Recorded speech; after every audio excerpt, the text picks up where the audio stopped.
You are now listening to the Pancakes and Powerslams show by Crave Wrestling on Blog Talk Radio. Be sure to follow Crave Wrestling on Twitter at Crave Wrestling and join the Facebook fan page Crave Wrestling. And we are live, episode 354. This is the Pancakes and Powerslams show. Indeed. I am Chris Featherstone, ladies and gentlemen. Action-packed Tuesday night. And we are here live and living color, getting funky like a monkey, if you will, baby. Oh, yeah. We got people loading the chat room. We're going to have some fun. We got a lot to cover. We got some AEW. We got some Raw, SmackDown. Wrestle Kingdom. Yeah. I watched Wrestle Kingdom. I watched New Year's Dash. And we're going to talk about that as well. And so we're going to have some fun. Of course, some Ask Chris question. Hashtag Ask Chris. Of course, if you are watching this live, if you're watching the like I always say, the Attitude Era version on Facebook on Thursday nights, welcome. Thank you for joining us. Go ahead and put your comments down there as well. This is the live Tuesday night stream on the YouTube.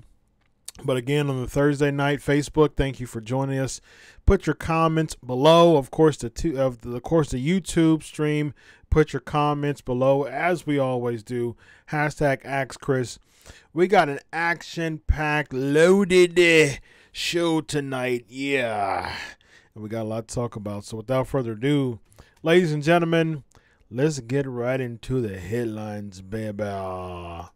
Here we go.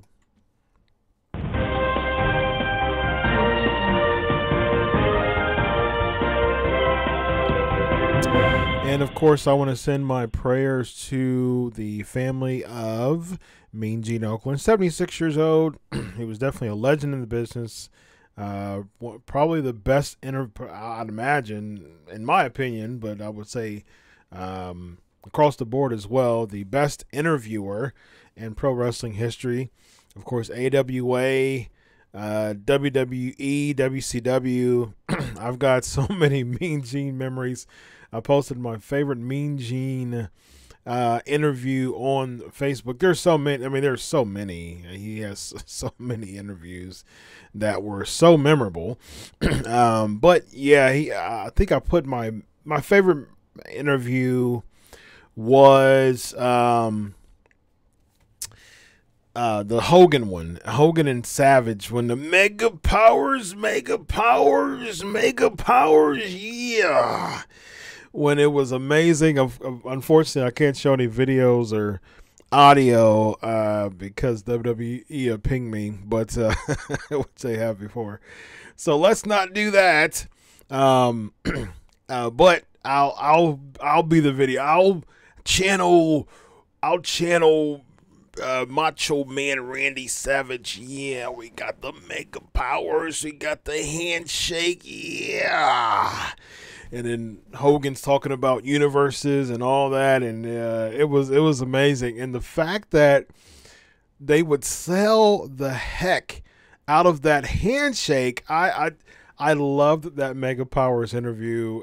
I've watched that. I mean, I watched it live back in 88, 89, Mega 88, I think it was, or around there, and it was amazing then. It's just as amazing now. The fact that Randy Savage would always hold his wrist like this when he had the Mega Powers handshake. Yeah. He would hold his wrists. Yeah. And he would shake. He would twist his fingers and get ready for the Mega Powers handshake. Yeah. And every time, yeah, he would go to shake Hogan's hand. Yeah, he would feel it every time, that Mega Powers handshake. And man, it was so good. I love that interview. It was absolutely incredible. There's so many. The SummerSlam falling down. He was cracking up at I forgot who it was that he was interviewing and he just started cracking up laughing. I think it was Ken Patera. If I'm not mistaken, it may have been Ken Patera. He just was cracking up laughing, and he couldn't hold his laugh when he was interviewing Ken Patera. It was if you YouTube, I'm almost positive it was Ken Patera actually. If you go to YouTube, go to type in Ken Patera Mean Gene Okerlund, and it was absolutely hilarious because he could not hold in his laugh. It was so funny. That's right, GHP. That Hogan and Macho handshake was powerful. Yeah, my rumbled every time they connected. Rob is asks Chris, do you have an issue with someone cutting onions in the room too during the Mean Gene video? Memories. Rob also says rumor had it that whenever Hogan and Savage would shake hands, a terrorist syndicate would explode into American clothes. There you go. Because it was some powerful stuff. It was just it was a nuclear explosion. Yeah. Mega powers. Yeah. So yeah, I mean, he's 76 years old. He was in the business for, 30, 40 years. So lots of awesome memories for Mean Gene Okerlund. He, we'll talk about the Hogan promo from Raw here in a bit. We also got the part 2. I got a lot of messages. People were cliffhanging, ready for that part 2 of Chad Fortune. Now, here's the funny part. Go to the Patreon account, as we see here. That's about to come up right there. The Patreon account, go there. Go to that Patreon and join us. Join the Patreon. A lot of those interviews will be cliff-hung or cliff-hanged from now on. I'll give you a little bit. I'll give you a snippet. And then you got to go to the Patreon to get the rest of the interview. Yeah. We also have some live Q&As with some wrestlers. Yeah, on the Patreon. It's going to be a lot of fun this year. Patreon. Yeah. So go. Also, if you're looking at this video, listen, this is the 354th episode. Okay. This is January 2019. April of 2019 marks 7 years of the Pancakes and Powerslams show, and thank you so much, every single person who comes here, whether you're new, whether you're old, come on in. We have so much fun with the Pancakes and Powerslams show, brother. And so, do me a favor, go ahead and like the video, make a great comment. We have fun. I have fun with you every single week, and just show me some love. Go and join the Patreon and hit that like button, brother. All right, we got Dom asking Ask Chris question. What do you think of the booking of Ronda versus Sasha? Sasha Banks is Royal Rumble fodder for Ronda Rousey. Royal Rumble is usually the place-holding main event. So we've seen that for years. We saw that with Bob Holly versus Brock Lesnar. We've seen that with Taker versus Mysterio. We've seen that with Kurt Angle versus Mark Henry. There's been a lot. I mean, if you go through I probably will next week talk about all the Royal Rumble main events. A lot of them are just kind of placeholders. Now you had like The Rock and CM Punk. That was big. I believe one year you had CM Punk and Dolph Ziggler, which wasn't as big. It was just kind of like the Royal Rumble. Typically, for a lot of the time, it's usually like a placeholder type of main event. And I see that with Ronda Rousey and Charlotte. Granted, I mean, Ronda Rousey and Sasha. Granted, Sasha is going to, I mean, she can go. She's, she's been known for botching at times. But, when she can go, she can go. But I think it'll be interesting because we haven't seen Sasha versus Ronda in a match, in a marquee match. So because of that, I think it'll be fun. So Before we go to the second part of the Chad Fortune interview, which will be coming up very, very soon, he's back, ladies and gentlemen, and as Eric Bischoff's theme song would say, and better than ever. Without further ado, ladies and gentlemen, here he is, Evan Tech Proud. How are you tonight, sir? Good, brothers. Good to be back on the mothership, if you will. On the mothership. Good to be back in the airwaves. That's right, man. No, I've been gone for a couple of weeks, Mr. My Pancakes and Powerslams family and the fans, and you, of course, you too. Yeah, man. Also, so absolutely. good to be back. It's always great to have you back. He is the co-host with the most, ladies and gentlemen, and it's good to have you back, man. It's we're gonna have some fun as we do always, and it's gonna be a good time, man. You ready to rock and roll? Yeah, it is. Yeah, as always. Awesome, man. All right, so what we're going to do... to be a wrestling fan. Absolutely. It is a very interesting time to be a wrestling fan. You are absolutely right about that. That's for sure. All right, so without further ado, ladies and gentlemen, we are going to go to the interview with Chad Fortune. Man, I really enjoyed this interview, actually. I really, really did enjoy this interview. It was a lot of fun. And as we saw last week, he shared a lot of really interesting stuff about Goldberg, about his time in WWE, and I cut the interview off when I asked him about who came up with the Techno Team 2000 a name, and he was going to tell you and get into it, and he told you a little bit, but now we're going to finish it up. Ladies and gentlemen, here we go. Chad Fortune. We'll be right back. Techno Team 2000 was when Vince brought us into New York, and they were trying something new, I believe, where they get us like an advertising agency or I'm not even sure what they were, but an outside company that put together the gimmicks. And before that, our meeting with Vince, he tells us a story about Undertaker. They try to, find out who your personality is, where's your background, and then work your gimmick in that way. So he told us about Undertaker, who actually worked in a mortuary or something like that, and that's where the Undertaker came up.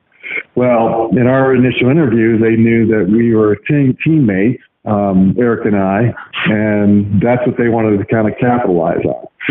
And then this agency put together the suits, the smocks and the bright colored suits and the gimmicks and stuff like that. They came up with all that.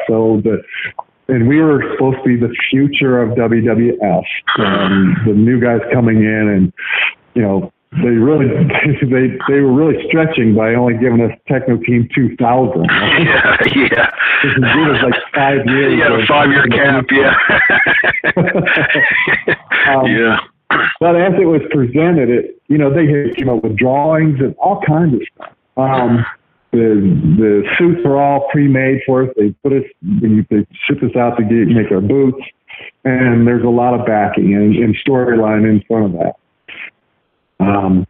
So yeah, that's basically how that started. Yeah, that's really cool.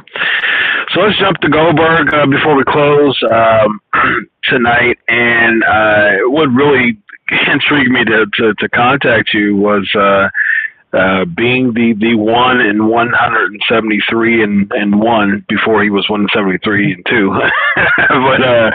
but yeah, so it was like his 4th or 5th match. According to Aaron Bischoff, it was probably 50 or 60 matches in that he was just that he actually was acknowledged, and he was actually working well, because initially he had the look, he had the charisma. I remember the match against Bill DeMott on Nitro. It kicked out the No Laughing Matter, and then he did like a backflip, and he was it was very interesting, and that caught that really caught the crowd, because I remember watching it live, and that was 23 years ago. and it was like, man, I have no idea who this guy is, but he has it. There was something about Goldberg that just had that it factor. There's only a few people, to me, in pro wrestling history who's ever had that it factor, and Goldberg was it. Now, I'm interested in asking you, just what were the I mean, he went on a bit of a streak, but what was it about you that they decided to say, okay, well, Chad, you're actually going over Bill Goldberg? Because, of course, I'd imagine that the first, 10, 20 matches or so, they just wanted him to get out there. But still, they wanted you out of anybody to go over in a dark match. What was it about that? What was the conversation? And that's what I'm really interested in knowing about. All right. Well, back in those days too, right? So it was tough to break in. If you were part of they just got Hogan in, and they were getting some of the older guys in the WCW, giving them big contracts, guaranteed contracts, and then you didn't have to go on the road. Mm-hmm. So, I mean, now these guys, for a young guy or anybody else to break in, there was not even a chance unless you were part of that clique or crew, the posse. And I'm telling you, the whole Bill Goldberg phenomenon was a bit of an accident, and he was the answer to the fans, shut up and wrestle. Mm-hmm. Stop talking and get out there and wrestle, or in his case, go out there and just beat people up. And so there wasn't a whole lot of teaching. So being down in the power plant, and Bill was down there, and Bill and I have history, a football history. So he had a lot of respect for me. I had a lot of respect for him, and we'd be in the ring a lot, trying new stuff, new moves, athletic moves. Coming up with names for even Bill, right? There was names that he was coming up, or we were coming up with, as the Enigma or the Hybrid. Yeah, I remember the Hybrid. Wanted to come out and really kind of make a little bit of a difference. Yeah. And again, coming from football, he wasn't going to go out there and be a kind of a showman. He was going to go out there and just be a badass, and that was his mentality. He had very few moves, really cool moves, that we all were working on down in the power plant.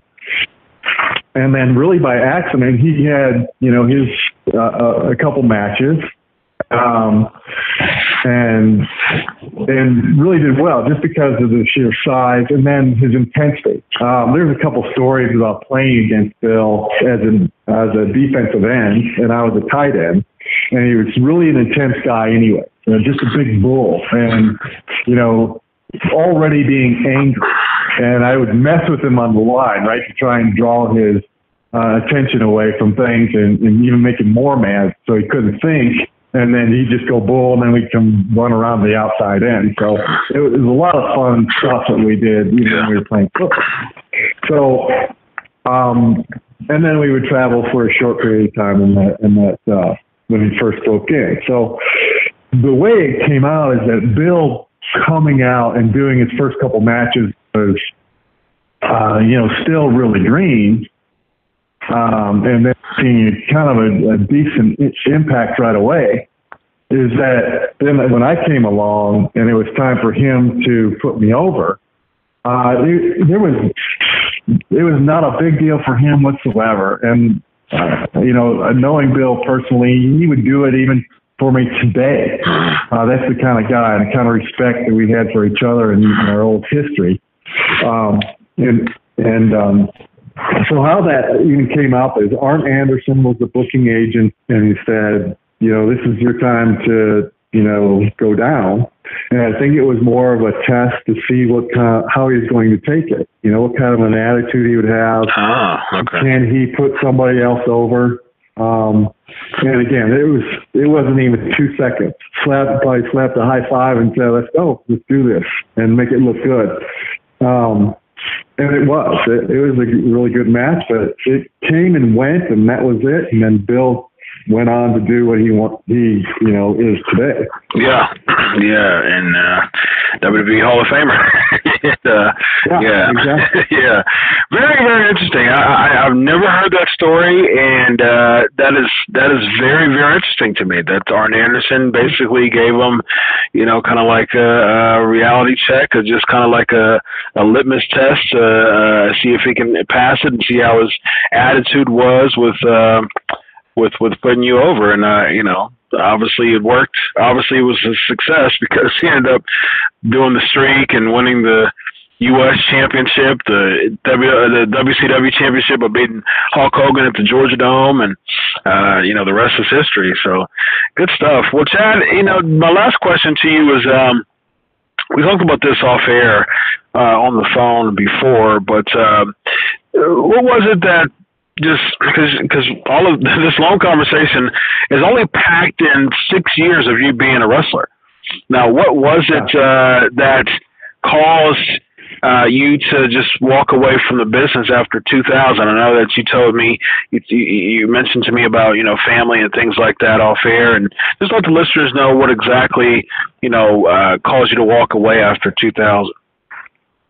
Well, in my career, again, it was very tough for anyone new to break in unless we had something like a Bill Goldberg that was going to come in to kind of change the whole business in general and make everybody stand on their feet and go, hey, there's something new. We really got to push that. Yeah. And so in my tenure too, I was working hard and not really getting a push.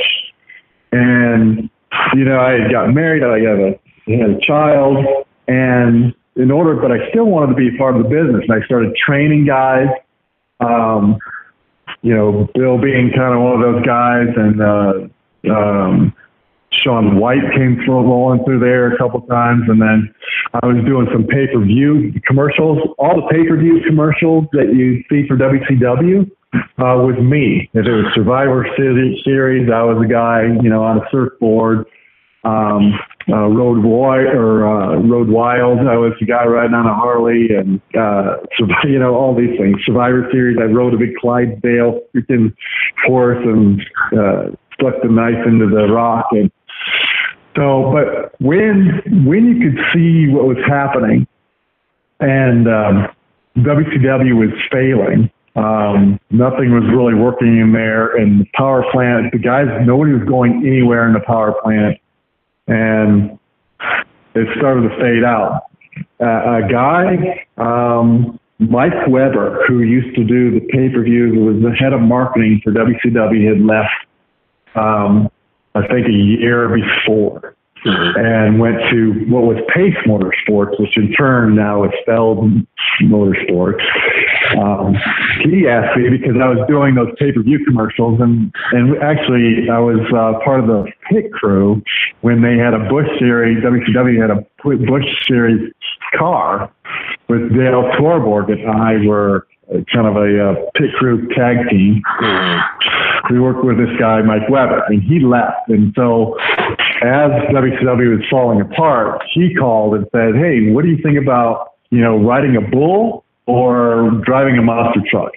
Then I kind of laughed, and I didn't think anything about it. The bull was because at the time they also owned the PBR, so I was thinking of making a joke. But monster trucks, I didn't see anything about monster trucks and Bigfoot like in the movies. And then next thing you know, I went to my first event in Atlanta, Georgia, for their monster truck. WCW had a monster truck, and then a year later, I was actually driving that same monster truck. And then for the last about 20 years now, that's what I've been owned by my own monster truck, Soldier Fortune. Yeah, that's really cool. Actually, Soldier Fortune was an old it was a wrestling gimmick that I had made.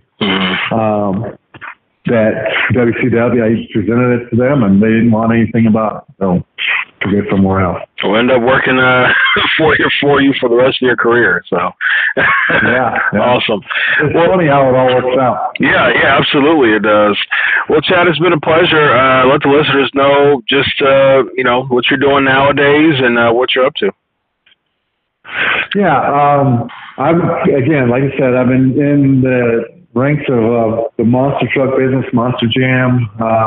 Started out actually with Carl Malone, and we put together a power forward monster truck when I first started out. And I had a DC Comics sponsorship. That was Superman, a Marvel comic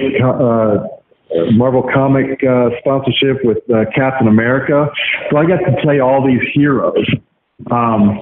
This is where the part of wrestling is that the entertainment. So it was the best of both worlds. I got the one-on-one competition of the racing and stuff with that, and then with freestyle, it was the entertainment of wrestling, being a character like Superman, Captain America. And when those sponsorships went away, I thought I'd do a tribute back to the real heroes and develop the Soldier Fortune. And after every event, I give tribute back to our men and women who fight for our country. Nice. Just thankful to be a part of it. So. Yeah. Wow. Well, 6 years of being a professional wrestler, one thing you can hold your head up high on is that you broke the 4 or 5 match streak of Bill Goldberg. and if anybody didn't know, go ahead. Well, we still keep in touch too. I mean, Bill was at our final probably 2 years ago, and we hung out in the back, and he came. He brought his family and his son, and we go and talk about old times and what's happening in the future. So we still keep in touch, not as often as we probably should. It's just a busy life, but I'm glad that he's part of my careers. Yeah, absolutely. I've interviewed Bill Goldberg before and had a long conversation with him, and he's just even off air.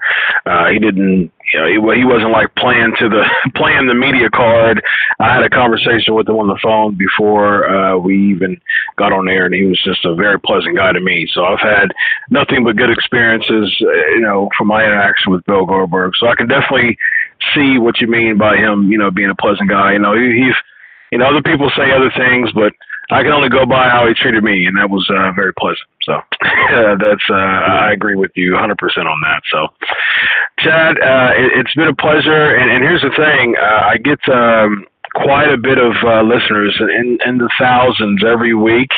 And if no one knew who actually broke the streak, now you got to, people think it's Kevin Nash, but no. Ladies and gentlemen, it is Chad Fortune. I appreciate you being on the show tonight. That's right. Thank you so much. It was great. Awesome. It was great reminiscing about the past. It's really fun. Oh, yeah, absolutely. I agree. And I really enjoyed chatting with you tonight, and have a Happy New Year. I sure will. You too. Thanks a lot. Bye-bye. Thanks.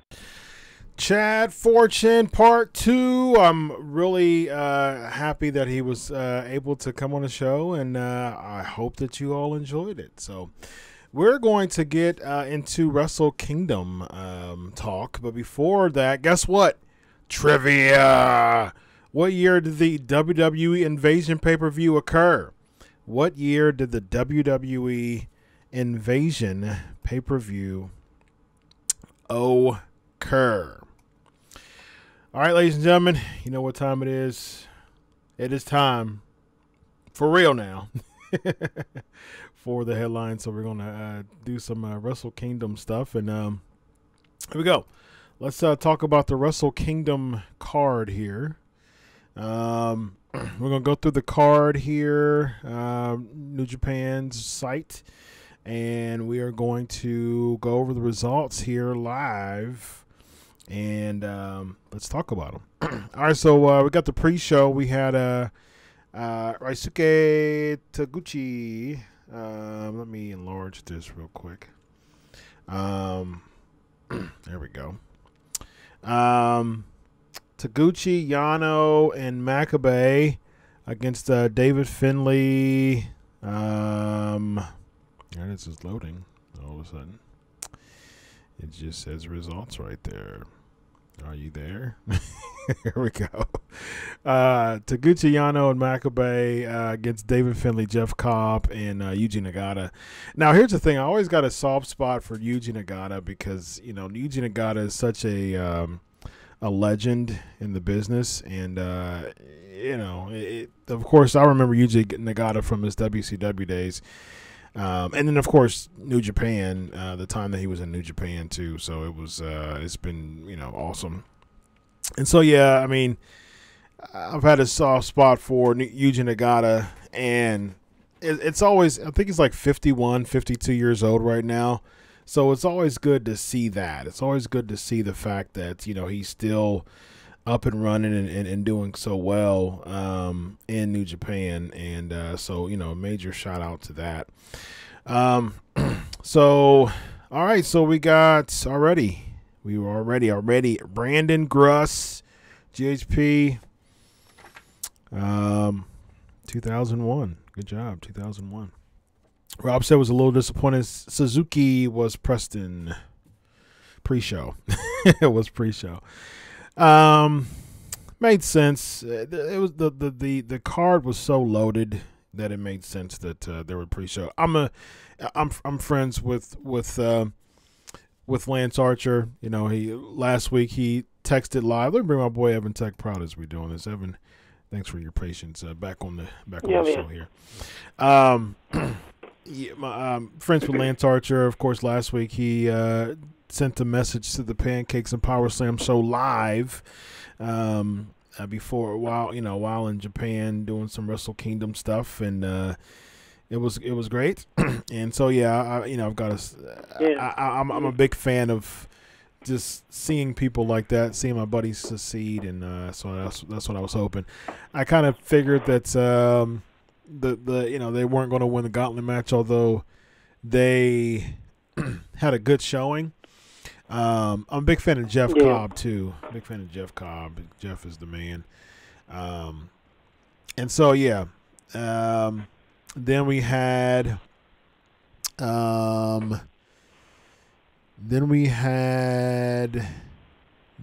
them winning, actually. So they actually went to New Year's Dash. Yeah, they won. Yeah, and ended up winning. So then we had the Kota Ibushi versus Will Ospreay. Good match, really, really good match. A lot of people say from what I've heard from the other commentary, other thoughts that I've heard before regarding Wrestle Kingdom. A lot of people thought that the matches were shorter and it felt shorter. I've said this before. I'm not a big fan of a 6-hour pay-per-view, so it was able to shorten, nearly an hour. So I was fine with that. I'm usually a fan of the New Japan Rumble.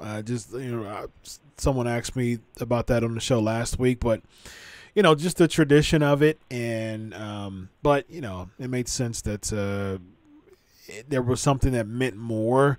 The trios championship, the never open weight 6-man going into New Year's Dash, so the stakes were higher and it made more sense. There's a lot of names that we didn't see because they usually have the New Japan Rebel, like the Tiger Max usually come out, Cheeseburger usually come out, Billy Gunn has came out before.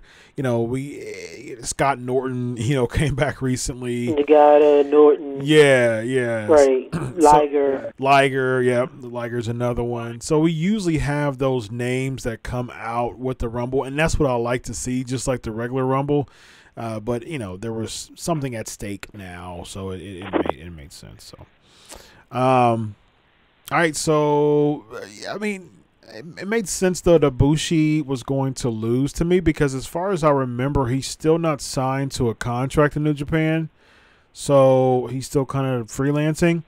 And they want to, and they want to do the Ospreay thing. They want to make him, someone big, and it makes sense too. The fact that Ibushi beat Hiroki Goto, and then they set up Ospreay Ibushi, there was something. This is a match that a lot of people was looking forward to, so totally made sense. GHP, score the chat on what we're praying for Ibushi for. Just a little weary of the ending. Yeah, the spot was Yeah. Evan, you had some thoughts on that? I'm actually glad the matches are shorter because, like I mentioned before, anybody that knows, you and I, we been in Manias together, and gosh, what was Mania last year? What, 5 hours, 5.5, 6 hours? Yeah, it was too long. And the thing is with it was dreadful. yeah. The thing is with New Japan, and I think we talked off air, I think yesterday, the other day when I was watching it, was that New Japan is straight wrestling. There's no filler, there's no promos. Right. So it seems it can be very exhausting even after the first hour, even for us. And that's the kind of the caveat with WWE. You do a 5-hour show with WWE, you get a break, you get a promo, you get an interview, you can try to breathe a little bit, catch your breath. New Japan is like bang, bang, bang, bang, bang. Yep. After a while, you feel like you've been in Wrestle Kingdom yourself. So right. I didn't mind the shorter matches. Yeah, I agree. I mean, really, it's like, good Lord. Yep. It's no promos. It's ding, ding, ding, boom. Right. 30 seconds later, here go the next match. Yep. 30 seconds later, here go the next match. Right. And that's how Japan does it. Yeah. But it wears you out, even just looking at it, even just watching it as a fan. And then we have to watch it again, on a journalistic point of view, reviewing the matches, and we got to look at it. You got to keep hitting pause. Right. Yeah. It's just so together. Absolutely. But those are the pros and the cons. Yep. So we got the junior tag titles. GHP says staying in character. Ibushi was stretched off of this match with Ospreay. What I would say is it could be a work, but the impact seemed real as a bystander. I'm freaked out. All right. Thanks for sharing that information. Those details, GHP. All right, so the junior championships were on the line here. The second match was Kanemaru and Desperado going against Sho and Yo, the Roppongi 3K, and then, of course, Bushi and Tagachi from LIJ. Bushi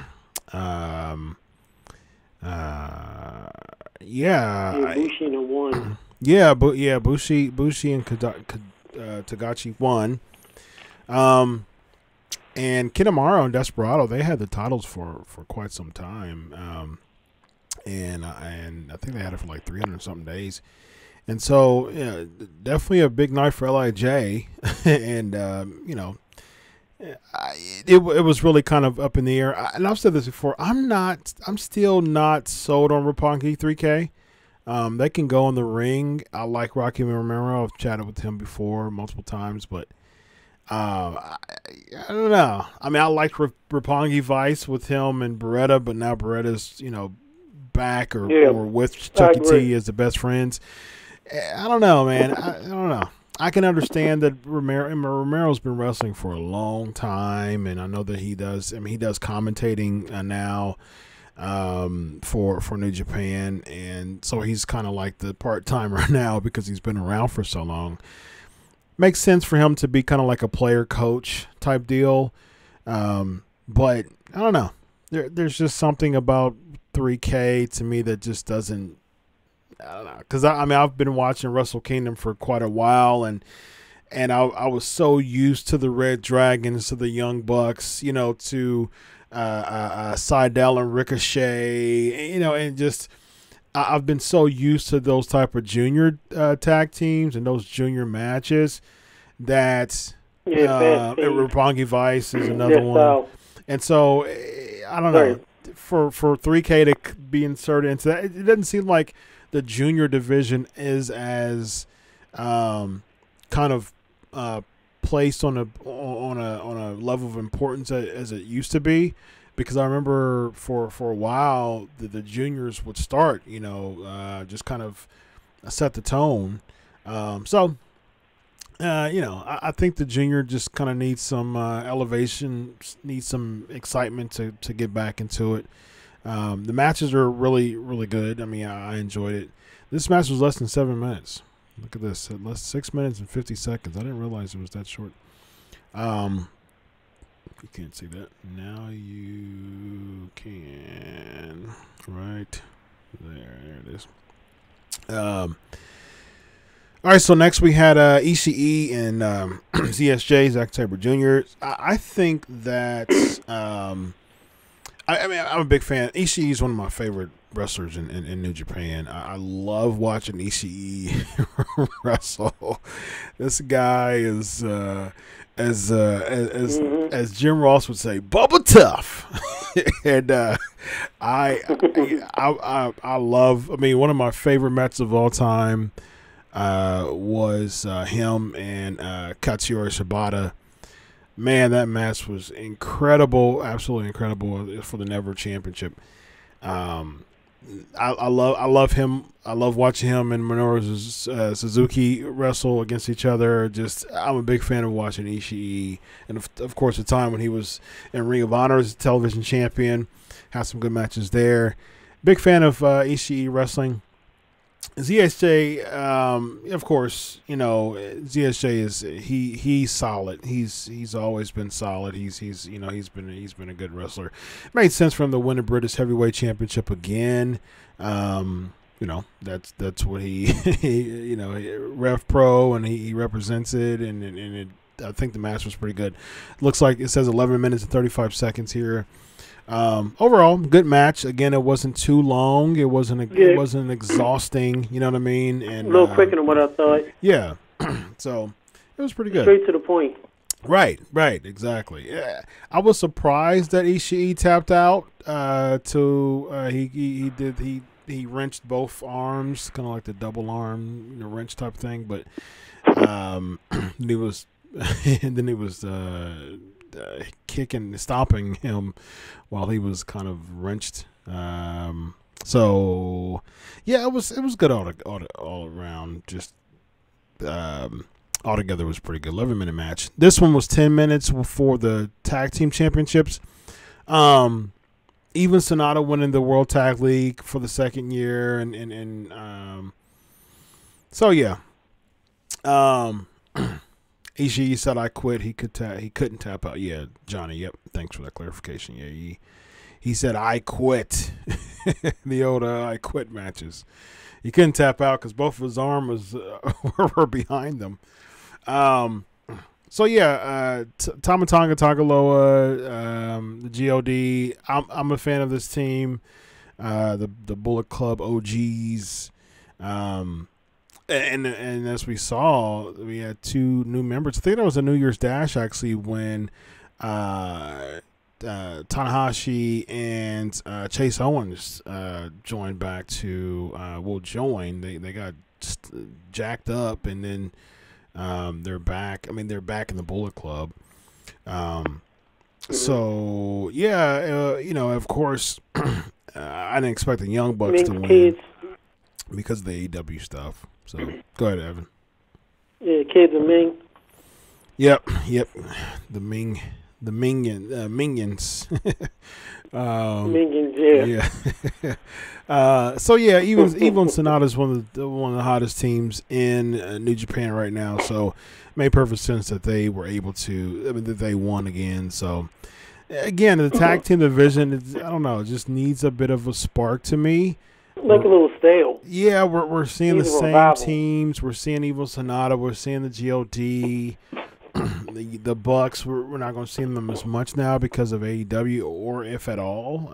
So, because they're talking about signing exclusive contracts. Of course, we'll be talking about that here after the Wrestle Kingdom. We're talking about AEW. So yeah, even Sonata, but I'm hoping that maybe we'll see another tag team come from somewhere. Maybe X-Pac and Billy Gunn bring them back. Maybe they can bring back who? The world's greatest tag team, House of Benjamin. Ah, there you go. Yeah, Benjamin was in Suzuki-gun for a while, and that'll be good. Yeah, Benjamin was in. Yeah. He worked in Japan. I'm not sure of Haas, and he's kind of retired, but Benjamin's in WWE still. Quick revival. Benjamin's in WWE. Yeah, he'll be cut after Mania. He's either going to be either the pre-Mania or the post-Mania downgrade. The only thing is WWE's not doing that as much anymore because of the opportunity to go to the AEW now and New Japan and ROH, and so their lines of their releases is not they used to do their spring cut, but not anymore. This is another one too. I was expecting Cody to lose the U.S. Championship. GHP's asking, Chris, do you think Jay Lethal will sign with the WWE at some point in the future? That guy reeks of charisma. Well, Jay Lethal's my favorite wrestler. He's been for a number of years now. He's. I think he's gonna stay with OH. I think he's gonna stay there for a little bit. Yeah, I think that Lethal will stay for a while because I think it gets to the point where Lethal realizes that. I mean, he sees the people who have been underutilized in WWE so much.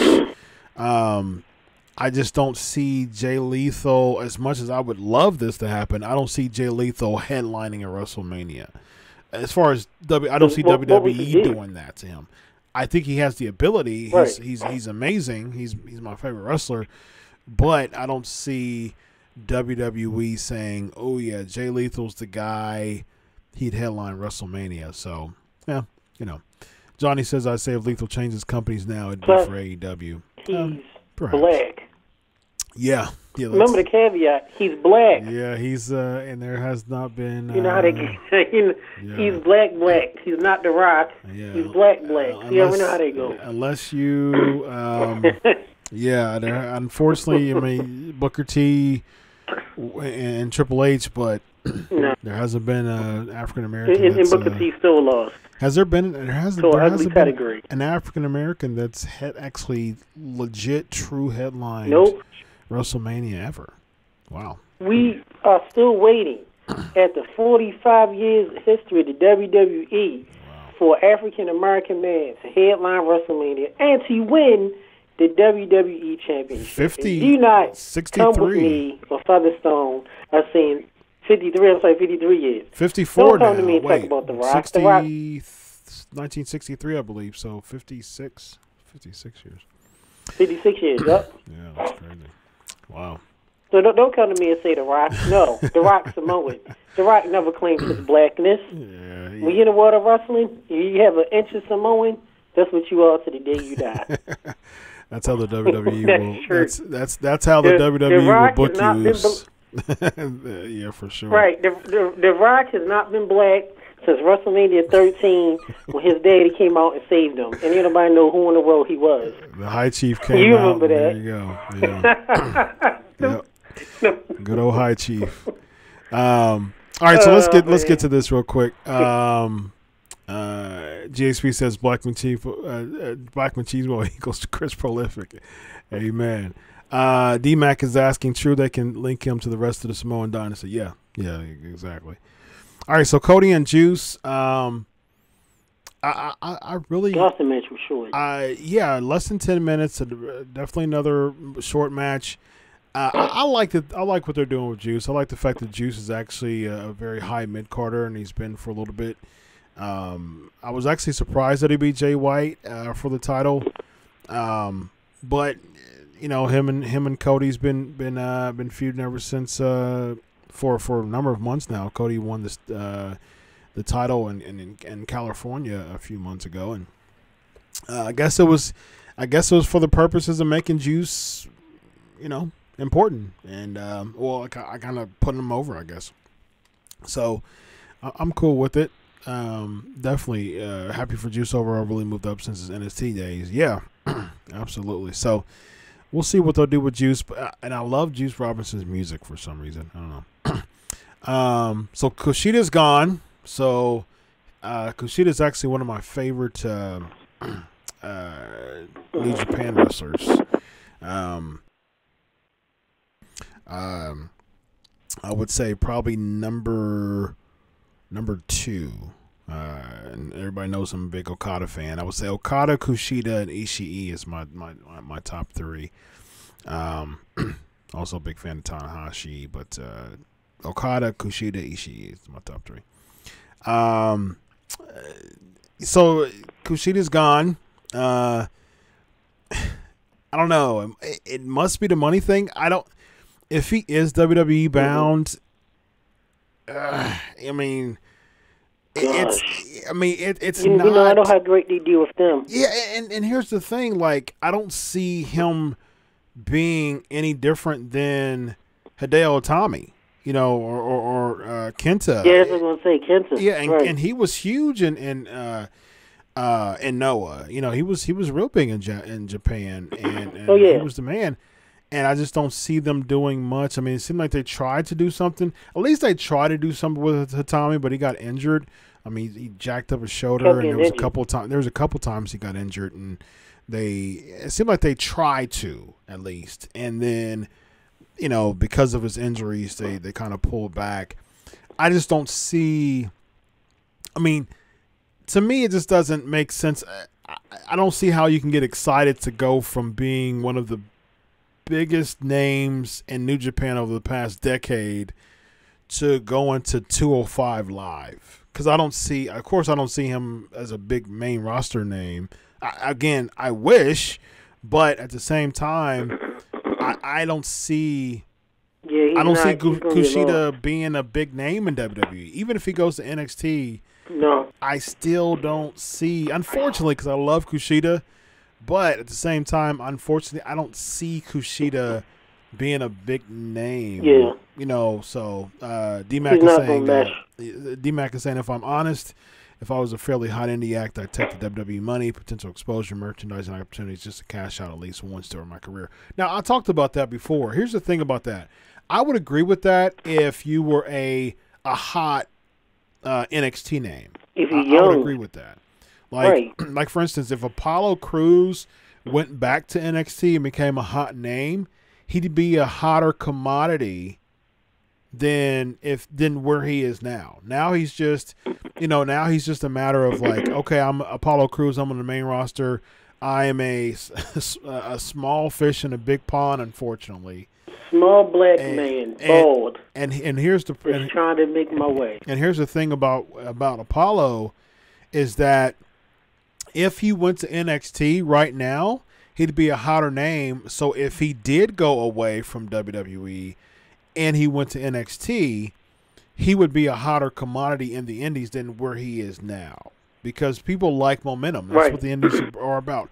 It's about momentum. It's about momentum. And so, not only that, he'll be going against people that's closer to his size, and he'll be able to wrestle more his style. Yeah, Cruz, sure. He's on Raw. You know Raw is the land of the Giants. Yeah. So like a little kid, like a little minion. Yeah, either way, I mean, even like if no matter what, even Tyler Breeze, even someone who's big is not really being pushed right now. I mean, anyone, I think if they went to NXT and got that momentum back and left and went to the Indies, they would have better opportunities. Dillinger. I think that, Dillinger's a good one, yeah. Kushida, I think if he was in NXT and he realized that it was just not really working for him, and I think if he left from NXT with that momentum, it would help him. But if he just get pinged, if he just get placed in the main roster, and that just wouldn't go anywhere. So we'll see where Kushida is. They're really doing a lot of pushing Taiji Ishimori. He was the bone crusher, I believe. And it's funny because he's kind of like Okada a little bit, someone who was decent or okay in Impact, but went to New Japan and now he's the man. GHP says that Ty Dillinger is the ghost of Christmas past. So, that's unfortunate. He is. Another thing we got to remember, too, very quickly is Kushida's old.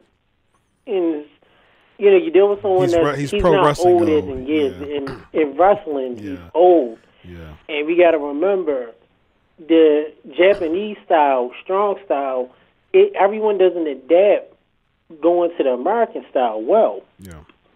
So everyone can adapt to that style. Some people don't get it. Look at the original Sin Cara. Even though it's Mexican, he never adapted. They never gave him a chance to adapt it. Everybody can't be a Del Rio, a Muda, a Nagata, a Chono, a Vader. It's harder to go from Japan and adapt to the state style than it is for the states to the to the Japanese style Peruso. So, like you said, I love Kushida, but I don't see him making any big bang in WWE. He would just get lost. Kushida be 36 and they don't, and that travel would be crazy. He'll be 36 in May. Yeah, about the same age. That's old for an athlete. Yeah. So you get 28. That's old. Well, the thing is, though, the WWE seem like they're kind of being a little looser on that, because Joe will be 40 this year. AJ's over 40. AJ will be 42. They're not using Sheamus. They're not using Joe. He's in timeout. Well, I mean, they use AJ, right? I mean, he came in. Sheamus has been there for a while, though. Who has? But Sheamus has been there, you really think about, almost for 10 years. Sheamus started out young. Yeah, AJ's different. Joe's in Bobby Roode, too. Out. Bobby Roode came in old, though. He came in almost Roode, 40. that's so a good example. Lashley came like back, too. 40. Yeah, came back. Lashley came back at 42 or 43, I believe. So, Lashley and AJ. Yeah, they're being a little looser with it. So, we'll see. We'll see how that goes with Kushida. Hopefully, I wish the best. I love Kushida. I think Kushida's awesome. But I just don't know. I don't know. I'm just not hanging on. I'm not confident. So yeah. D-Mac says I'm wrestling 02 LO. I'm 36. Okay, so it made sense. I mean, I was hoping that Kushida got the feel-good win at the biggest event of the year, but it makes sense that Jay White got the win. He's red hot. They're really pushing Jay White, 26 years old, I believe. So it makes sense that they gave him the win at Wrestle Kingdom. I was surprised. I was surprised, too, a bit, honestly. But when he won, I was like, okay, it makes sense. They're pushing Jay White. That's how you that's how you get over beating one of the best names in the past 6-7 years, Okada. So that's how you get over. Makes sense. I didn't personally. I wanted Okada to win because I'm such an Okada fan. But when Jay White won, I was like, I totally get it. I totally get it. It made sense. Yeah, it made sense. It totally made sense. Real quick, breaking news to segue to the next match, the Jericho and Naito match. WWE just removed Jericho off the Forever trailer. Oh, did they really? Then now Forever, WWE. Yeah, breaking news. One of my people just inboxed me. So they moved quick. Oh my goodness, that is hilarious. Right when it says Forever, remember Jericho was on the Forever intro, but they just took him off. Oh my goodness. So segue to the next match. I'm about to write a hashtag right here live on the Pancakes and Powerslams show. Take him off. Here we go. He's not with us anymore. Hashtag petty. Right there, ladies and gentlemen. Hashtag petty. Take him off. I'm not going to let Chris Jericho take my creation. Take him off. Kevin Dunn, take Jericho off. Take him off the intro. He's not going to ruin my creation. Oh, no. When it comes to AEW, I'm going to eject a lethal dose of poison. I'm doing the same stuff I've been doing the past 10 years. Take him off. Take him off the intro video. Come on. Jericho AEW. Oh, take him off. He's not worth the 5 seconds anyway. Right. Take him off. He didn't do anything for the company anyway. Kevin Nash and Scott Hall. What is that? Kevin Nash and Scott Hall. So they go over. Oh, my goodness. Oh, man. WWE played no games. They move really quick. Kevin Dunn, put Sheamus on there. Replace Chris Jericho with Sheamus. Rousey. Put somebody on there. Heck, put Sheamus on. Put Lemmy from Motorhead on what's there. Yoshitatsu doing these days? Put him on there. Put Zack Ryder. Right. He's still at the company. Let's remind the kids. Right. Let's remind everybody that Zack Ryder is still with the WWE. Put Kurt Hawkins over Jericho.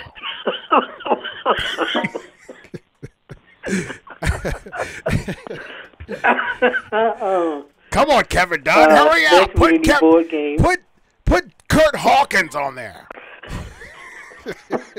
Hey, put D. Malenko on there. Add Billy Kidman. Put D. Malenko on there. He won the PWI Top 500. He's better. Jericho's never done that. Who's this?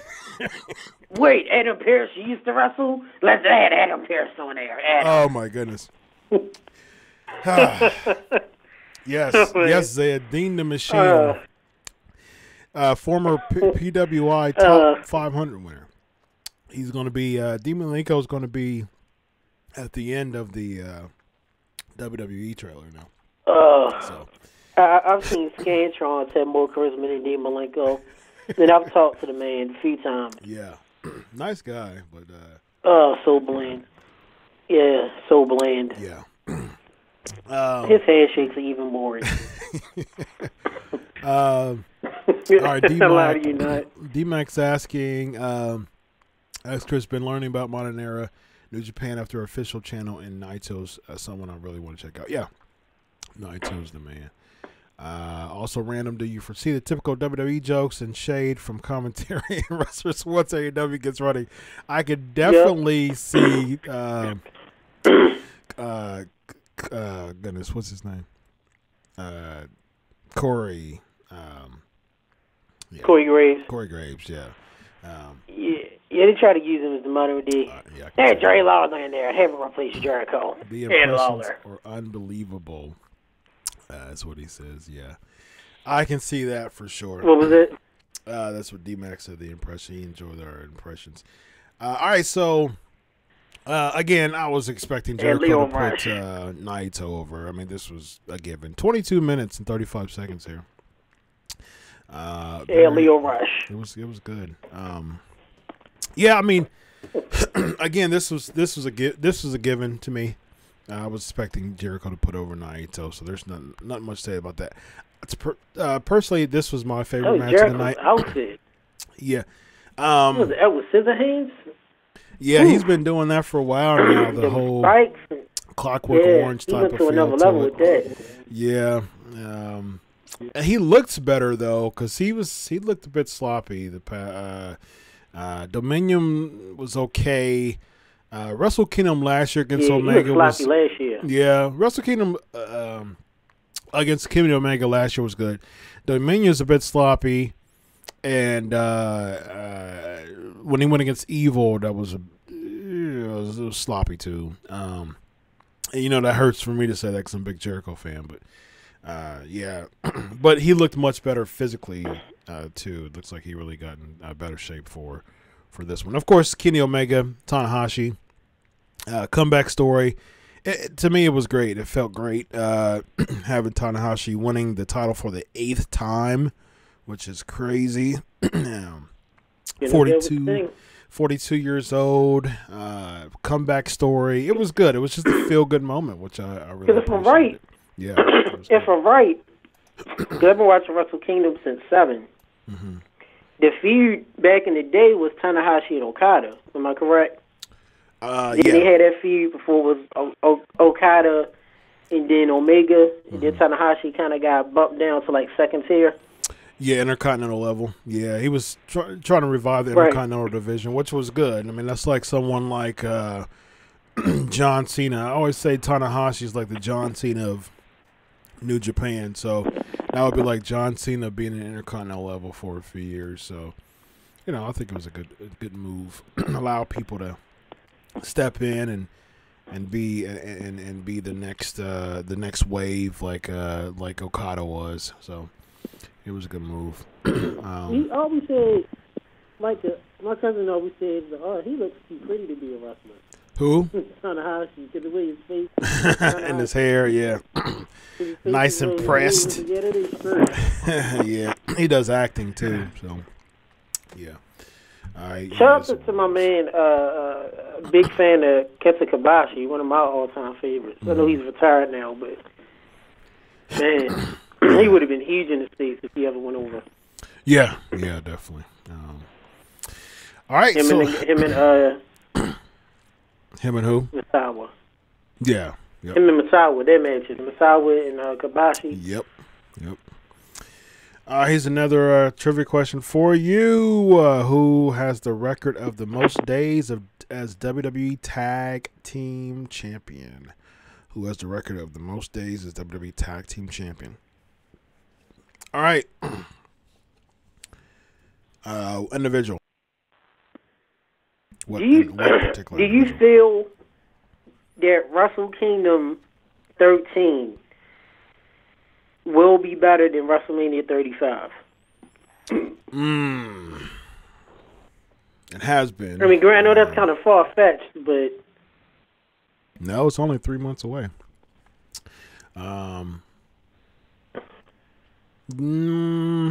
Not this year. This year, Wrestle Kingdom, it delivered this year, but it wasn't better than previous years. It wasn't like the past few years. Yeah, it wasn't better than the past few years. So I think that 35 would be better, honestly. I enjoy Wrestle Kingdom, but not as much as I have been. Good job, Rob. Kofi Kingston is the record holder for that. He passed. Actually, that's part 2 for the question. Who did he pass? All right, so let's talk about some AEW, All Elite Wrestling. I'm sure that everybody saw. Excuse me. Everybody saw the presser. It was less than an hour, like 54 minutes or so. It was a decent presser. Okay, so I'm about to lay it to you all. We're a family here at the Pancakes and Powerslams show, and also for those who are listening to us through audio, again, thank you. Join the Patreon. It's www.pancakesandpowerslams.com actually www.patreon.com patreon.com /pancakes and powerslams. Join the Patreon if you're listening to the audio. Thank you for listening to the audio as well. Again, no, it was one person who we just passed who had the longest record as total days as a WWE Tag Team Champion. All right, so we are a family. Well, Kofi is the person, but who did he pass is the question I'm asking. So we're a family here at Pancakes Powerslams show. So I'm gonna share something. I'm gonna vent a little bit. Okay, here's my Featherstone vent for a little bit, and I'm saying this knowing that I might not, I probably won't be liked about this. Okay, that doesn't bother me at all. I'm just letting you know it's an unpopular opinion alert. Okay, I'm gonna say something that may not make some people happy. I'm just gonna give you a buffer, okay? Because we're family, we get along so well here on the PNP Nation. But this one may not. This one may not get you. All right, I was not wooed by the presser, honestly. Yes, Featherstone, #Featherstone vent. I like it. Good job, Brandon. Yes, Billy Gunn. I wasn't wooed by the presser. And here's the thing. I want AEW to super duper succeed. I want them to succeed. I'm tired of watching the same old Raw.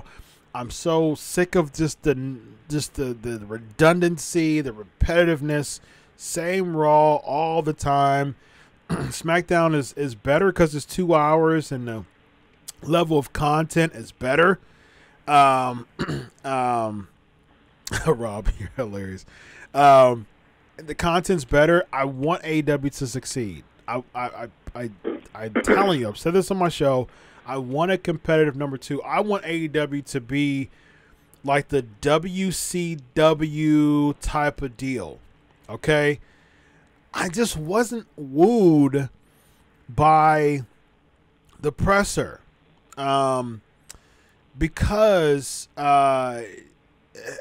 because maybe because my expectations are so high. I wasn't looking. I'm looking for something that doesn't have an indie feel to it. Like I really want AEW to have the television deal, to have the big. It was a rally / presser. It took me. It was a combination, because if it wasn't just a rally,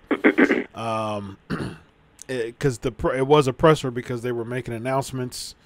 They made the announcement of the two events coming up, and as far as Britt Baker signing, so that it was some presser stuff too. But I just wasn't a fan of, because it didn't make me. It didn't live up to my expectations. To have that type of competitive WCW style feel to it. Now they've got the financial backing with the Khan family. They're willing to. I mean, they were talking about they're going to pay the talent a bunch, work less, possibly insurance. Yeah, I mean, all of that is great. I mean, they've got the money to pay for them. To pay for the talent. I'm all for it. Awesome. Big fan of it.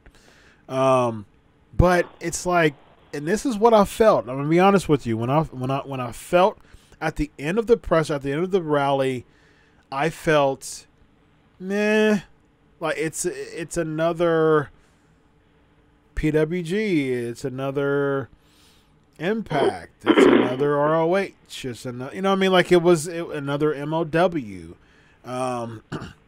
And didn't I say this on my show? I said I see MJF and I see Joey Janela as a part of the company, and guess who showed up at the rally, at the presser? MJF, who did a fantastic job as a heel, did some great heel work, which he did, and Joey Janela. I mean, I can see those indie guys coming up, but I just they need some. They need some big names. You're trying to cross the line. Yeah, right. If you really want to compete and not look like another indie show with a lot of money behind it, which you gotta get big names. Yeah, you don't want to do like. Here's the thing. Probably because I want them to succeed so much, I was slightly disappointed. To be honest with you, I was slightly disappointed. Because I want them to succeed so much, because I want them to put some fire in the butts of WWE's creative, to get to the point where they're like, okay, well, listen, we're on Mondays, they're on Tuesdays. It's almost a head-to-head. If they see ratings that they're exceeding in ratings, like I want all that. I want AEW to be super successful. I want them to compete with the WWE with ratings. But if I can be perfectly honest, you're not going to compete with WWE when it comes to television or ratings having the same, the same roster as an MLW. And granted, I love MLW. I've talked to Court Bauer plenty of times. I've had Court Bauer on the show. I've written articles about Court Bauer. I have nothing but good things to say about MLW. I'll be doing some media work there backstage at WrestleMania weekend at their MLW show. I'm the one that puts MLW over. I will put MLW over. Watch it, YouTube, BN Sports. If you have BN Sports, watch it on Friday nights. If you don't, go to YouTube. Watch you some MLW. Watch you some Impact Wrestling. Homecoming. I saw highlights of Homecoming. Right. It was good. I'm buddies with Brian Cage. I'm always a big fan. I've had Brian and John on the show. I've had both of them on the show. And I've said I always wish someone the best when they come on my show because they spent the time to be on my show. I've had John Morrison or Johnny Impact and Brian Cage. I've had Brian Cage on my show twice. Johnny Mundo. And so I support them. I'm a big fan. I love it. I'm a big fan of Moose too. I've had him on my show too. Good and guy, so, former guest. And so I'm like, okay, I'm for it, but it's like, you got to do something different. There's just real quick. It's at this point right now. It's just people moving around to promotions. like big fan of SCU, buddies with Christopher Daniels. Big fan. I am 100% on board with anything Christopher Daniels does. Was so happy that he won the Ring of Honor championship. It was one of my favorite moments in the history of ROH. But it's like, you go from Ring of Honor, you go to AEW. What's the difference, really?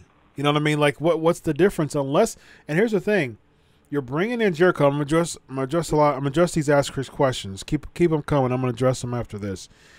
But here's the thing. Yeah, you bring in Jericho, which I was very surprised. Jacksonville didn't have. I mean, they didn't like pop real hard for Jericho when he came out, and I noticed his music because that's the music and that was interesting too. They used all of their same music they use in ROH and New Japan, which was interesting. But he came out with his music, and I was like, okay, this is awesome. I was expecting him to do be with AEW. But he kept trying to elicit the jeers, and that's the thing. Everybody knows I love Chris Jericho, but that's why it's so important to be a baby face or a heel, because he was one of the top heels at Wrestle Kingdom, and how can you expect? I mean, MJF stayed in character. Jericho was just a menacing heel who was trying to kill Naito over the past 6 months. Actually, really since over the past year, because he attacked him last year at New Year's Dash. Over the past year. Yeah, so over the past year, he's trying to kill Naito, and so I don't know, like it just. So when he was trying to elicit all the jeers, like he's like, let me hear you, let him hear you. I was like, I'm sitting here like, you better cheer Chris Jericho, give him some love. But Jacksonville didn't really have that reaction toward Jericho because he's not. I mean, let's be honest here. Jericho is the man. he's the man for sure. Okay, but Jericho's career in WWE did not set him up to be such a be on that upper echelon. Exactly. To be a huge name. Like that's why, and Cody even said this, winning and losing matters. And they're going to make it a big deal for winning and losing to matter, which it should, because if wins and losses matter for Jericho, he would be. I personally think, and people might not agree with this, but I firmly believe. I think Jericho could have had at least close to a status of The Rock, if wins and losses matter for him in his career, because Austin hardly ever lost. I mean, you know what I mean? Look at Austin's record during the Attitude Era. Dude hardly ever lost. Rock, I mean, he would lose. He got screwed over. Yeah, he would. Yeah, the thing is, but he would always come up on top and win. That's what made Austin so big of a name, because he only ever lost. Like a loss was a big deal. Like if you beat Steve Austin, it meant something. If you beat Chris Jericho, not so much, unfortunately. In WCW. If you beat Flair or Sting, that was a big thing because they barely ever lost. Absolutely. WWE. Look, how many times did Hogan lose? What, one Mania?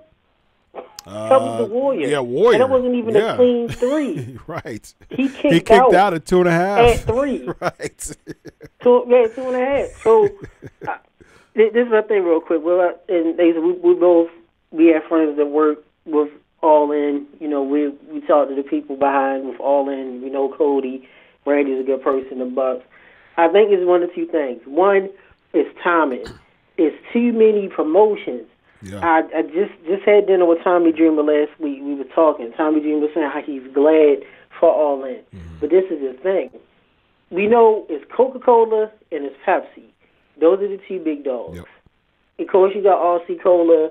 Of course, you may have a little stuff here, but it's Coke and Pepsi. Mm-hmm. You got MLW. You got House of Hardcore. Yep. You got Lucha Underground. You got Impact. You got Ring of Honor. You got New Japan. PWG. Now you got All In. ROH. Yeah, PWG, California, and wrestling from California, Hollywood, the UK promotions that are big that run on Powerslams TV.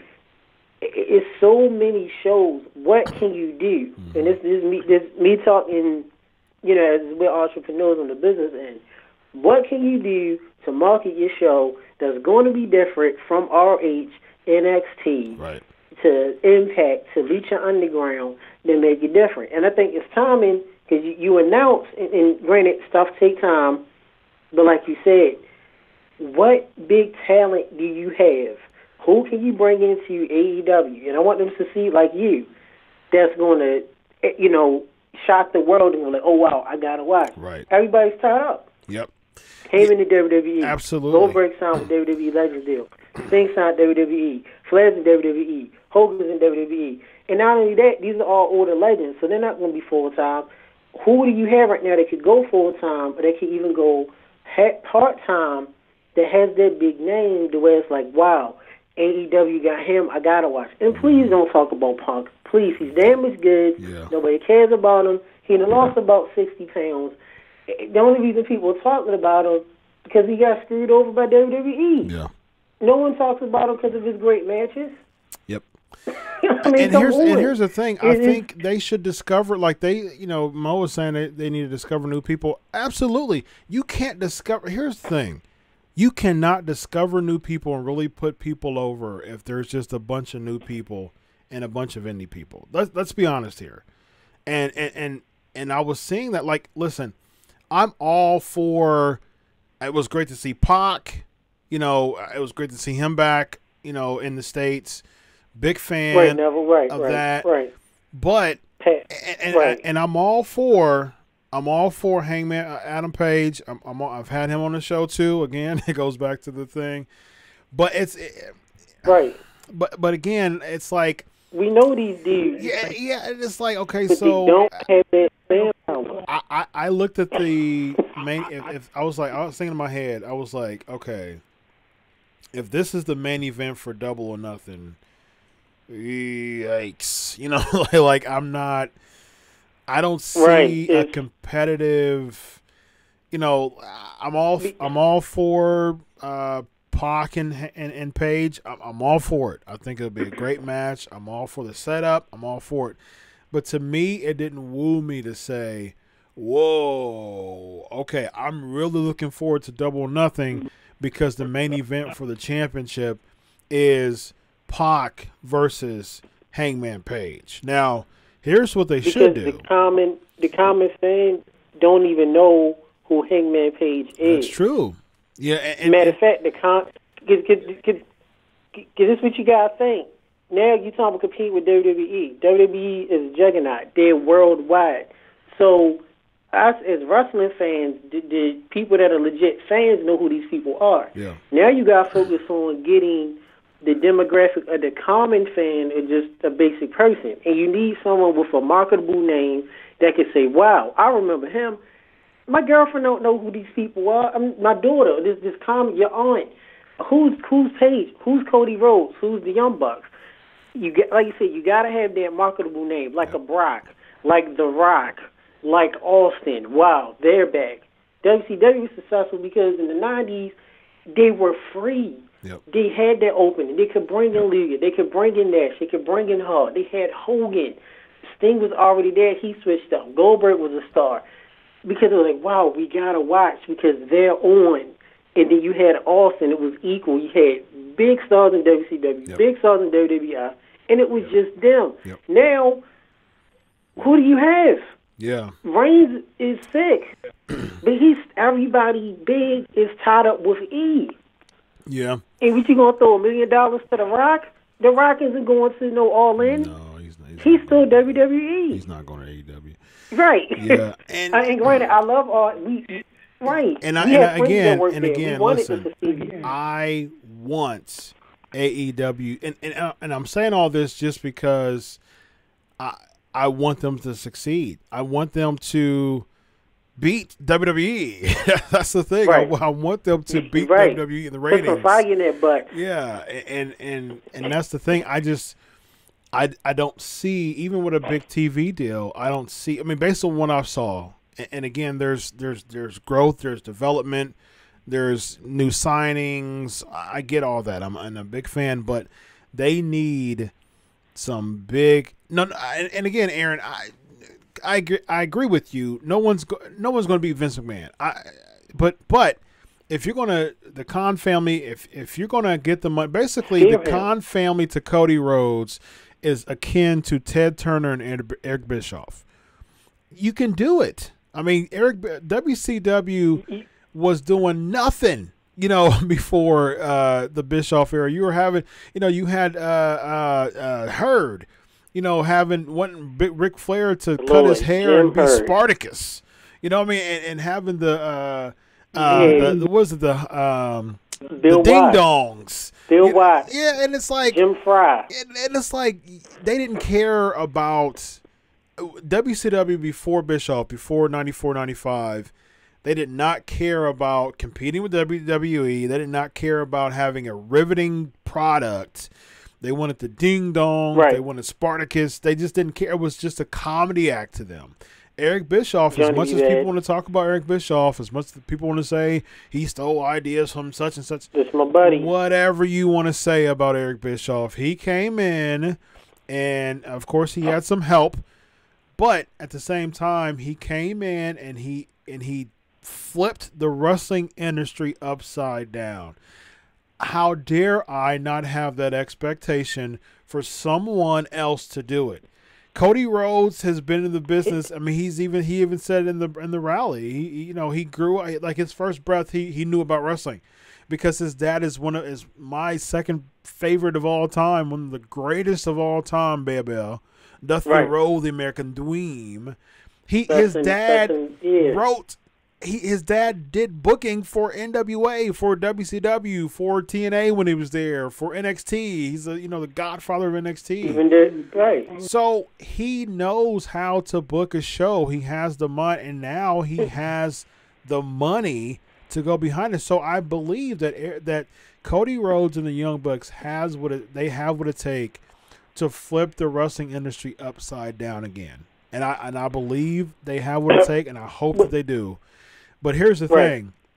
What helped Bischoff was the fact that Lex Luger came out and jumped ship at Mall of America in 1995. The fact that, less than a year later, Hogan turned heel and started the NWO. The fact that you were doing some riveting stuff of like, whoa, like Hogan heel, Luger. I mean, even Luger having...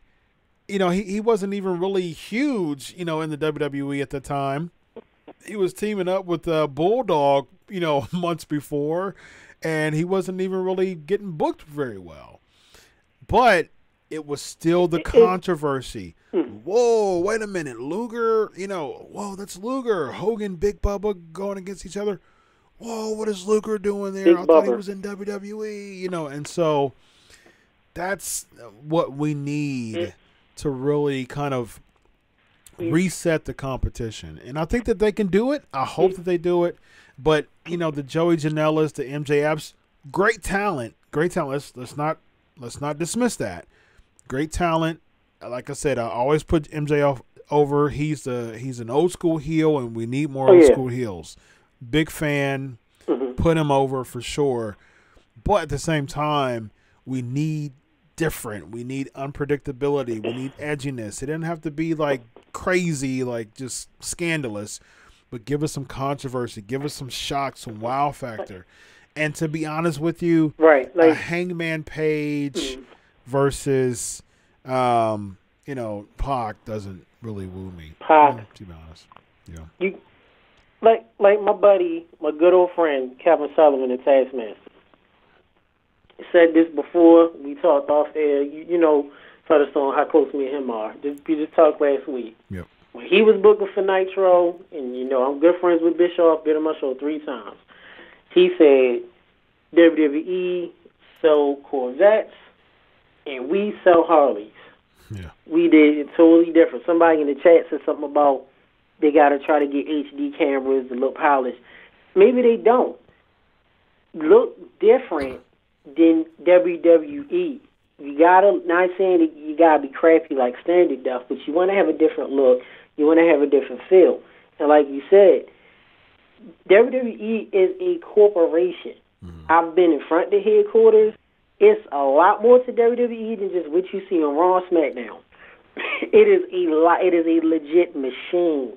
Vince is not going out of business. Because when Vince goes, the company's going to Triple H and going to Stephanie. Yeah. And I can tell you that that's legit. And this isn't hearsay, she say. This is people that we know in the business that work there now already know.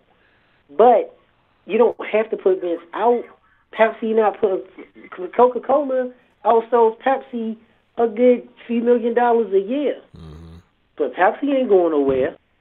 Pepsi's still making millions of dollars, exactly. So is Coca-Cola. Yep. You don't got to take Vince out, but you got to make him feel that heat. Yep. Set fire up his butt. And it's little stuff he doing there with Raw. All of a sudden, Sasha Banks getting the title shot. Okay, Apollo Crews now. WWE ain't going to admit it because you don't want to acknowledge your competition. Yeah. That's an old school rule. But trust me, Vince knows. Okay, sure. All in. Yeah, yeah. We're not letting these people go. Yeah. We're going to try. And there were some WWE guys. There were some WWE executives watching the presser, the rally. Of course they were. Oh, of course. Let's not be stupid here. Just like you listen to our show. There were some people watching the pep rally because they know that they could have competition. And again, I want them to to people complaining, people saying I'm crapping on it. Listen, I am not crapping on AEW. I want y'all to understand this. I want to keep this in context. I'm giving you my thoughts based on the pep rally. It didn't woo me. It was it felt like another Impact or another Ring of Honor or another New Japan show. Now, granted, I love Ring of Honor. I love Impact. I love New Japan. I'm a big fan. We just spent half hour or so covering Wrestle Kingdom. Big fan of those products. It looked like an assembly. But we need something different. That's the thing. We need something different. So I didn't feel different. It looked like an assembly. Yeah, I didn't feel different. Right. It looked. And and granted, to be fair, it takes time. Sure, absolutely. I know it takes time to get a TV deal. It takes time. But my fear is, who are you going to get that's going to be that blockbuster name that's going to put them over the hump? They got the money. Yeah, they got exactly. TV deal. They have the money, exactly. Yeah. So but now you need a name. Yeah. Who you going to get? Punk isn't going to last. You sign CM Punk, it's going to be hot for. He's not going to wrestle either. He's not. You're going to forget it. He's not wrestling. He's going to wrestle. Yeah. So. He's going to commentate. So let's address a few of these extras questions. Thank y'all for y'all's patience. Thank y'all for and get Horace Hogan. Bring him in. Yeah, Horace Hogan. Yeah. There's Chris Bed again. Wait a minute, Kevin Dunn. You're gonna let them get Horace Hogan over? You should have made that phone call. Get Al Dandy. Liz Mark Jr. You gonna come and tell me that you didn't call Silver King? You let them get Silver King? Kevin Dunn, you're fired. Kevin Dunn. Because you let them get Silver King, I wanted him at 205 Live. Because of that, Kevin Dunn, you're fired. Get Hector Garza to do that corkscrew plunger. Let's get Mike Tenay to call it. Get Don West. Don West. Matter of fact, AEW, we need to get Elix Skipper. Get him in here. Let him walk the tightrope again on the cage. All right, so let's address a few of these. Ask Chris questions. Thank y'all for my Featherstone vent there. For being patient with me there. All right, so real quick, we only got like 10 minutes. Let's see. Hashtag Ask Chris. Here we go. Rob is, do you think they need to hire a TV tech team next fast? Quality seems sort of low budget. That can use some better, I don't know, I guess tech, bells, and whistles production. I agree with that 100%. I would imagine, the Khan family, they've got the money to back it up. It was supposed to be a rally. So it had a rally feel to it. I'm sure the budget is fitting for some good production. So we'll see with Double or Nothing. All In was decent as far as production wise. So, and that was with their money. Yeah, the cheerleaders. So I mean that was with Cody and the Bucks' money. So now you've got $1 billion, backing. I'm sure the production will be very good. So, all right. So a couple more before we just real quick flavor of the week. We're just going to name some names similar to what Rob asked. Who are the SmackDown 6 still not signed for AEW? I'm going to merge that, Rob, with the flavor of the week, and we're going to just start naming some former WWE champions who would be similar to my Featherstone vent. Some former WWE champions that would move the needle, that would cause some competition. And we're going to talk about that. As I'm talking, as I'm addressing these Raw and Ask Chris questions, send your grades. If you're on Facebook right now, drop your grade on the comment. Of course, the live here. Drop your Raw and SmackDown grades together. You know how we are Raw and SmackDown. We don't talk about that much. So just drop your Raw and SmackDown grades as far as, and if you have any comments on Raw and SmackDown, add that too, and I will say them. So let me see what else we got. Ask Chris. Johnny's saying I wouldn't make too many assumptions about a company that hasn't really started yet. We'll see what happens when SmackDown uses Fridays. Otherwise, they never bother to be on Tuesday. Sure. Yeah, I mean, and it's not making assumptions. It's just a matter of what I saw. I wasn't wooed by the level of, by the talent level yet. Again, I'm a big fan of Heyman Page. I wish that he would have actually won a championship that wasn't a non-singles championship in ROH. I'm a big fan. I think he's great. But I'm looking for something that's, to me, I can see Page and PAC, and I can see that same main event on Impact, on Lucha, on, not necessarily Lucha, but that's still quality. New Japan, I can on PWG, I can still, that's not different to me. So I want to see different. We need to see different and controversial in order to create that big whoa factor when it comes to this. So I'm hoping the best. I'm really hoping that they just knock it out the park. But as far as the rally, I didn't see that in the rally. Now, hopefully, they do a fantastic job. I'm pulling for them. All right, and I'm sure they'll do well. They have the crowd. They have the support. I'm just looking for something that's different and not the same as any other company. So, all right. So I think that's good for the Ask Chris questions for now. I'll read the Raw and SmackDown. Gruss makes a good point here. Interesting point. We may talk about that a little later. AEW needs to be gritty like the ODCW. Interesting. Aaron said they bring in Sid Vicious because you know why? He is the master in the rule. No, he's a Millennium Man. He's a Millennium Man. Remember that. Remember his streak? 1 week it was 1-0, then he was like 15-0. Yeah. Yeah, I remember the Millennium Man. He was with Little Nate.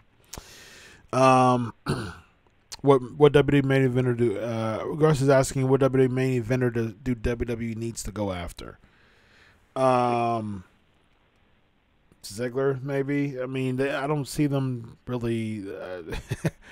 I don't really see anybody leaving WWE because they're going to give them a good hefty paycheck. Brandon said Raw C, SmackDown B. GSP Raw solid B, SmackDown B minus. Raw C plus, SmackDown both B minus. All right, cool. Tammy says Raw C, SmackDown B. Flame is asking, is Kenny coming to Rumble or nah? No. His contract isn't up to the 31st. To the end of the month, yeah. The Rumble's the 27th. Yeah, so it's a few days after the Rumble, so I don't see that happening. All right. So let's Raw was I'm looking at Raw here. Corbin and Elias was just, I mean, this Elias face turn isn't really doing well. They made Roode and Gable look like heels, which is weird. Apollo Crews won. Yeah, how about that? As a matter of fact. Yeah. Way to go for the black man. As a matter of fact, this is what Apollo Crews gets, ladies and gentlemen. He gets an applause because he actually won the match. All right.